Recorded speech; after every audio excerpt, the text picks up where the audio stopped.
সবাই কেমন আছো? আরেকটা নতুন ভিডিও নিয়ে চলে এসেছি। এটা ছিল নেপাল যাওয়ার 2nd দিন। মানে আমাদের রাইডের ডে 2।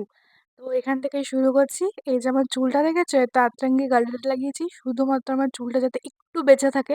অলরেডি মরে গেছে, সেটা বড় ব্যাপার না। যাই হোক, তারপর তো সব বাইক সার্ভিসিং একটু করছিল। নিজেরাই মিস্ত্রি, নিজেরাই সব। যেহেতু রাজাদা বাইকের সমস্ত রকম জিনিস ক্যারি করে, মানে বাইক কোনো প্রবলেম হলে যা যা প্রবলেম হয় আর কি, সেগুলো ঠিক করার যাবতীয় সরঞ্জাম যেহেতু ক্যারি করে, তাই আমাদের প্রবলেম হয়নি। ওরা তিনজনে মিলেই প্রথমে সকাল সকাল বাইকগুলো সারিয়ে নিয়েছিল। তো আমরা তো বাঙালি, 6টায় 7টায় বেরোনোর কথা ছিল, তো মোটামুটি আমরা 9টা 10টার দিকে বেরিয়েছিলাম। যাই হোক, তারপর সবাই চা খেয়ে নিলাম। তো চা খাওয়ার পর তারপর কিছু রিলস বানিয়েছিলাম। তোমরা যদি কেউ রিলস দেখতে চাও তাহলে আমার পেজটা ঘুরে আসতে পারো, আমি এখানে আমার অ্যাকাউন্টটা টাইপ করে দেবো। তারপর শুরু হয়ে গেল আমাদের রাইড। যেহেতু আমরা নেপাল বর্ডারের কাছে ছিলাম, মানে ইন্ডিয়া আর নেপালের যে বর্ডারটা তার কাছে ছিলাম, তো আমাদের সেদিনকে বেশিক্ষণ লাগেনি। আর এটা দেখছো, এটা এখানে পানি ফল চাষ হচ্ছিল, আমি আগে যেহেতু দেখিনি, তাই এটারও কিছু ফুটেজ নিয়ে নিয়েছিলাম। এই যে বর্ডারের আগে এরকম একটা পুলিশ চেকপোস্ট আছে। এই যে এখানে বাজারটাও বেশ বড়। তোমাদের যা লাগবে সেটা পেয়ে যাবে, সমস্ত কিছু সব ছিল। যাই হোক, এইসব কথা বাদ দাও। আমাদের ডেস্টিনেশনে প্রথম আমাদের ল্যান্ডমার্কে আমরা চলে এসেছিলাম। তো ফটো সেকশন তো শেষ হচ্ছিলই না। মেয়েরা নাকি শুধু ছবি তোলে, ছেলেরাও কিছু ছবি তোলায় কম যায় না, এই রাইডে আমার বোঝা হয়ে গেছে। তারপর এই যে এই অফিসটা নেপাল বর্ডার পার করে এখানে কারেন্সি এক্সচেঞ্জ করা হয়, তো আমরা কারেন্সি এক্সচেঞ্জ করার জন্য গেছিল। আর আমি আর সৌরভদা বসে এই যে এগুলো খাচ্ছি, আমার এত থেমে খিদে গেলে কেন? পেয়েছিল। মাথা খারাপ হয়ে গেছে, খিদেতে মাথা খারাপ হয়ে গেছে তাই নাচছে, দেখে নাও।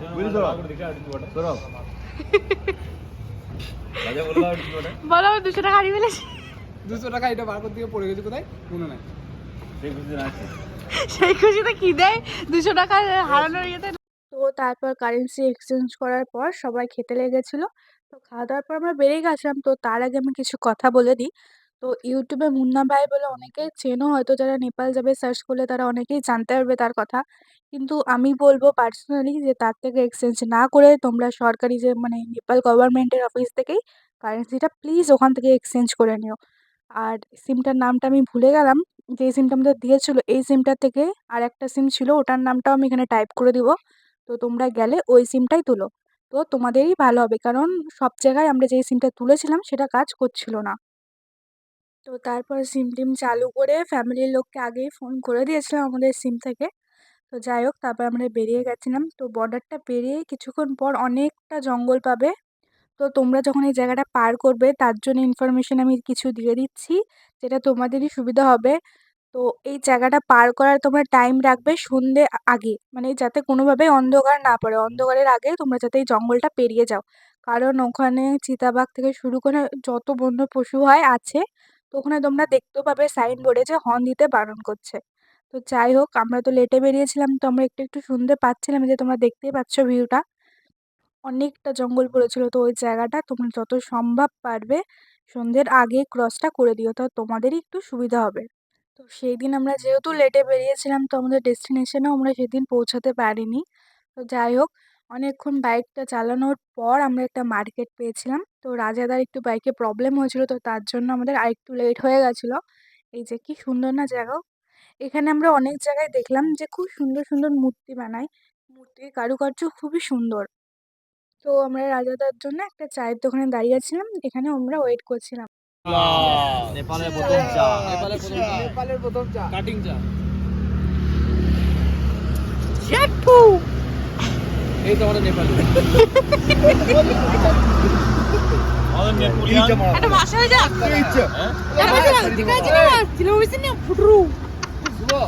पहले चाय एकदम मस्त बना, चाय बहुत बढ़िया होता है। हाँ। क्या बोलते हैं इसको नेपाली भाषा में?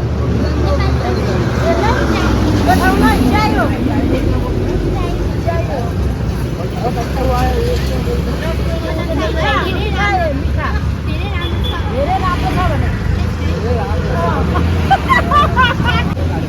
क्या बोलता है? बहुत अच्छा हुआ है क्या? मेरे राम वैसा बना है।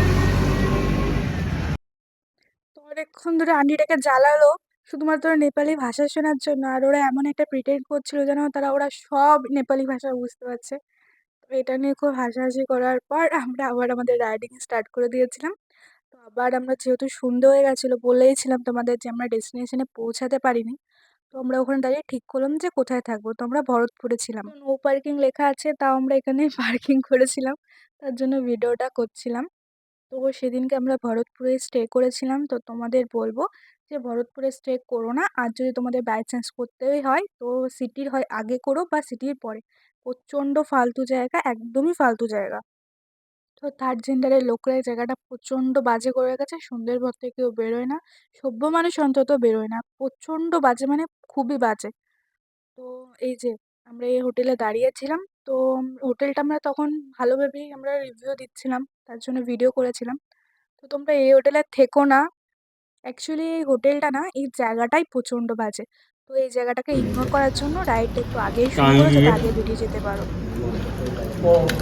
नेपाली चिकन नेपाली चिकन তো আগের দিনের মতন এই দিনও সব হাত না ধুয়ে খেতে লেগে গেছিলো। ইভেন আমিও সবার থেকে কেড়ে কেড়ে খাচ্ছিলাম। আমি এখানে 100 টাকা দেবো না, আমার খাবার খাইয়ে দেবো না।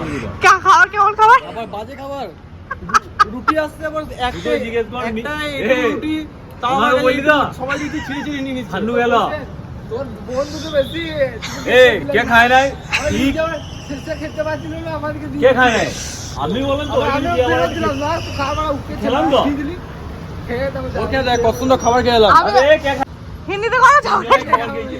তোমাদের ব্লগে দেবে তো গালাগালি বেঙ্গলি में अच्छा लगता है। বলছিস তো মিথুন খেয়েছে মাই খেয়েছে তো খাবার বাজে নিয়ে ঝগড়া লেগে গেল, তো দেখতেই পেলে। তো আজকের ব্লগটা আমি এখানেই শেষ করছি। আরও পার্ট আসবে, তোমরা দেখতে থেকো আর পাশে থেকো। তো লাইক, কমেন্ট, শেয়ার অ্যান্ড সাবস্ক্রাইবটা করে দিও। আর ফেসবুক পেজ থেকে দেখলে প্লিজ ফলো করে দিও। তো আজকের জন্য এইটুকুই। টাটা, সবাই ভালো থেকো। বাই। আর হ্যাঁ, ভিডিও কেমন লাগছে অবশ্যই জানিও। টাটা।